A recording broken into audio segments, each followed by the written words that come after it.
surat Al-Fusilat ayat 53. Sanurihim ayatina fil afaq wa fi anfusihim hatta yatabayyana lahum annahul haq. Awalam yakfi bi rabbika annahu ala kulli syai'in syahid. Kami akan memperlihatkan kepada mereka tanda-tanda kami di segala ufuk dan pada diri mereka sendiri. Hebat ya Allah. Jadi ini melanjutkan yang tadi. Dia meliputi seluruh semesta raya. Ingat tadi, pertama ayat yang saya sampaikan, Allah meliputi timur dan barat. Dia meliputi semua ruang kosong ini dan meliputi semua makhluk yang tinggal di ruang kosong ini. Clear sampai situ. Dipersempit lagi dengan ayat, sesungguhnya Tuhanmu meliputi segala manusia. Berarti Tuhanku dengan Tuhanmu sama. Bukan Tuhan yang banyak, tapi Dia yang satu meliputi yang banyak. Hati-hati. Paham? Oke. Jadi sesungguhnya tubuh kita aja yang berbeda, tetapi yang ada di balik tubuh kita adalah Dia yang satu, Dia yang sama. Dia yang maha tunggal, yang meliputi tubuh yang berbeda. Ini tauhid. Jadi tauhid itu bukan ngaji mengesahkan Tuhan. Tuhan tidak perlu diesahkan oleh kalian. Tauhid itu adalah ilmu mengesah bersama Tuhan. Sadar kalau Tuhan meliputi semuanya. Dia yang maha tunggal meliputi saya dan meliputi Anda. Wujud tauhid adalah akhlak. Ciri orang yang bertauhid, akhlaknya mulia, memperlakukan orang lain seperti dia memperlakukan dirinya sendiri. Itu tauhid itu gitu. Makanya ilmu tauhid itu kelihatan jadi akhlak, bukan jadi hafalan. Sifat 20 itu bukan harus dihafal. Wujud, qidam, bako dan seterusnya bukan harus dihafal. Saksikan semua sifat itu ada dalam dirimu. Kenapa?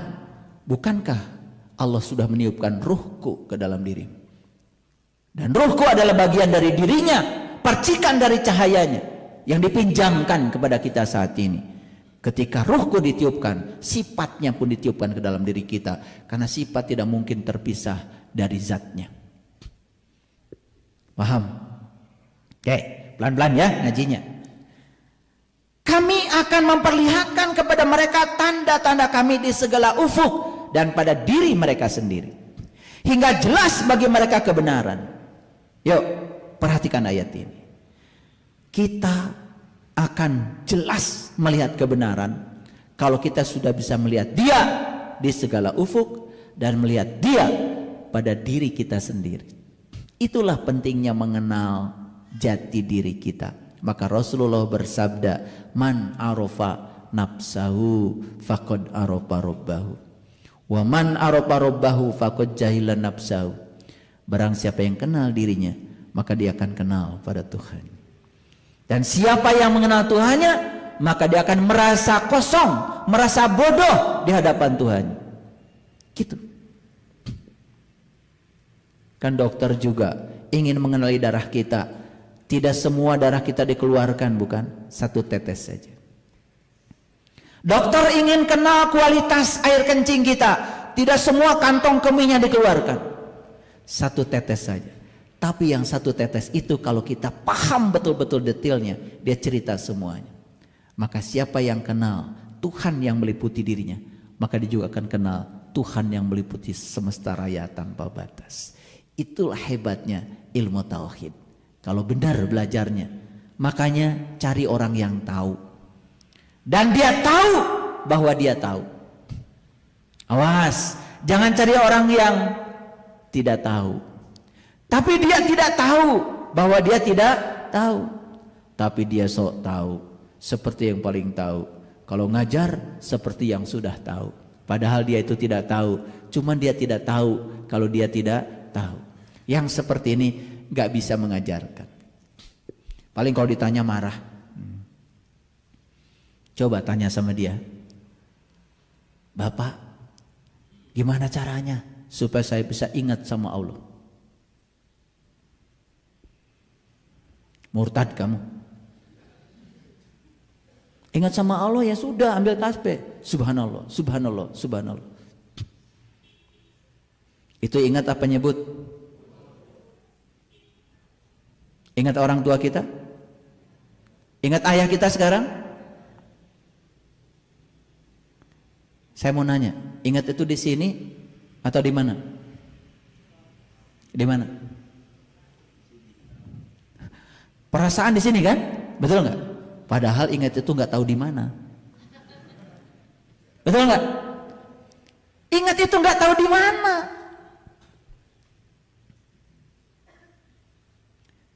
Dan Allah juga tidak menempati ruang dan waktu. Dia al-zat yang laisa kamitslihi syai'un. Makanya pertemuannya juga di mana? Saya juga tidak tahu, tapi bisa ditemui.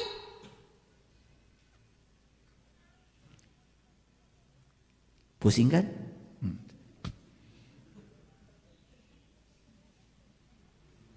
Makanya supaya nggak pusing, belajar sama orang yang tahu. Jangan belajar sama yang tidak tahu. Ingat sekarang sama Bapak. Ingat. Di mana ingatnya? Nggak tahu, tapi ingat. Betul? Apakah ingat sama bapakmu itu harus nyebut-nyebut namanya?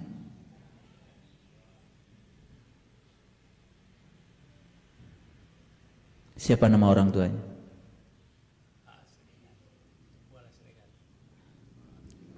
Pak Siregar. Nama orang tuanya bapak ini Pak Siregar. Saya belum pernah ketemu. Kan saya susah ingatnya. Betul apa tidak? Ya udah, supaya ingat langsung ambil tasbih. Siregar, Siregar, Siregar, Siregar, Siregar. Bakal ingat kan saya? Kita bertahun-tahun beragama, membedakan ingat sama nyebut aja sampai sekarang masih belum jelas. Banyak-banyak zikir ya? Ya Pak Ustadz. Prakteknya nyebut. Itu yang membuat selama ini salah alamat. Masuk akal nggak yang saya bicarakan? Sampai Allah mengatakan di Quran, "Faida qadaitu manasikakum fazkurullah kazikrikum abaakum." Surat Al-Baqarah 200. Catat itu kalau nggak percaya. Dikira saya ngarang. Mengingat Allah itu persis kata Allah seperti kau mengingat bapakmu. Gak bisa disangkal, itu kan Quran. Semudah itu bagi mereka yang tahu. Kalian ingat sama orang tua sekarang? Jangan paksa saya ingat sama orang tuamu. Karena kalian juga tidak bisa dipaksa harus mengingat orang tuaku. Bapak saya namanya Bapak Muhammad Komar.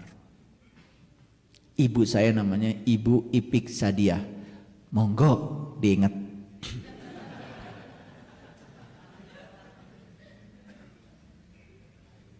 Bisa? Makanya caranya ingat harus ketemu dulu. Itu aja. Sesederhana itu Quran mengajarkan, tapi kita kok susah saya nerimanya. Bahkan saat orang mengajarkan Quran yang benar malah dianggap salah. Yang salah dianggap benar. Ini gara-gara terlalu banyak ya orang-orang yang berbicara kebohongan tetapi berbaju kebenaran. Karena memang kebohongan dan kebenaran itu pernah janjian ketemuan. Dulu pernah janjian tuh. Jadi kebohongan dan kebenaran pernah janjian di kolam renang. Kebohongan berenang, kebenaran juga berenang. Pasti berenang nggak pakai baju kan? Kebohongan ternyata duluan pergi. Nah saat pergi dia salah pakai baju. Baju kebenaran dia pakai. Jadi si kebohongan tuh kemana-mana sekarang cerita kebohongan tapi berbaju kebenaran. Nah itu yang membuat banyak yang percaya gitu aja. Pernah janjian lu di kolam renang.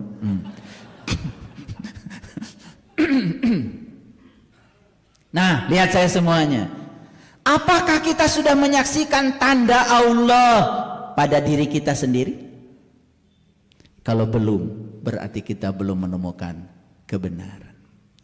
Sehingga ayat yang tadi sudah dipahami, sesungguhnya Tuhanku meliputi segala manusia. Itu baru dinding luar, baru aspek luar. Kita harus masuk lebih dalam lagi sampai bisa menemukan bahwa Dia ada bersamaku, sampai bisa menyaksikan bahwa Dia tidak pernah meninggalkanku. Gitu. Karena kalau belum masuk, ini sengaja saya urut ya ayat-ayatnya tadi. Pertama dari yang luas dulu, Allah meliputi timur dan barat kan. Lalu kemudian Allah mengatakan, aku meliputi dirimu, betul nggak? Gitu. Nah lanjut lagi, lebih dalam lagi. Allah bilang, kalau kamu ingin menemukan kebenaran, tidak cukup kamu melihat kebesaranku, tanda-tandaku di segala ufuk, tapi kamu harus menyaksikan tandaku pada dirimu sendiri. Kalau saya punya air nih, 1 gelas, saya ambil 1 tetes, air bukan? Gak bisa dibantah kan? Jadi kalau yang 1 gelas air, yang 1 tetes air. Jadi ke Allah yang meliputi semesta raya ini meminjamkan bagian dari dirinya, ditiupkan ke dalam diri, namanya ruhku, percikan dari cahayanya. Berarti percikan dari cahayanya, bukankah Dia juga? Masuk akal? Oke, turun lagi gelasnya ke bawah. Mau menemukan kebenaran? Apa kata Allah? Saksikan tandanya pada dirimu. Bagaimana menyaksikannya? Sayyidina Ali ketika ditanya habis wudhu, ya Ali, kenapa wajahmu begitu pucat, bibirmu bergetar? Apa kata Ali? Andai engkau tahu siapa yang akan aku sembah, kau akan merasakan perasaan yang sama dengan aku. Ya Ali, kau bisa melihat Tuhanmu? Aku tidak mau menyembah Tuhan yang tidak bisa aku lihat. Ya Ali, dengan apa engkau melihat Tuhanmu? Ru'yatullah bi ainil qalbi. Aku melihat Allah Tuhanku dengan mata qalbuku. Makanya Ali kemudian diberi gelar gerbangnya ilmu. Rasulullah disebut kotanya ilmu. Makanya kata Rasul, kalau kamu ingin sampai di kotanya ilmu, lewati dulu gerbangnya ilmu. Oke. Lanjut. Lebih dalam lagi. Dalam Quran surat Al-Fusilat ayat 54, Allah berfirman, ala innahum fi miryatim miliqa'i rabbihim. Ini jelas ada kata-kata liko. Liko itu nggak ada lagi terjemahannya kecuali jumpa. Suka atau tidak suka, ini bahasa Quran. Aneh. Begitu saya bicara kata-kata jumpa, semua jadi alergi. Katanya pedoman hidupnya Quran. Aneh. Ya kita baca. Ala innahum fi miryatim miliqa'i rabbihim. Ala innahu bikulli syai'in muhit. Ingatlah bahwa sesungguhnya mereka adalah dalam keraguan tentang pertemuan dengan Tuhan mereka. Ingat bahwa sesungguhnya Dia maha meliputi segala sesuatu. Jadi Allah sendiri mengatakan banyak di semesta ini yang ragu akan pertemuan dengan Tuhannya. Kenapa? Udah terdoktrin di sini. Sudah terdoktrin, itu nggak mungkin. Makanya begitu kita berkata tidak mungkin, tidak akan pernah kita akan didatangi keajaiban. Begitu kita berkata saya tidak bisa, selamanya kamu tidak akan bisa. Begitu kamu berkata saya sudah tahu, tidak akan ada pengetahuan baru yang datang kepadamu.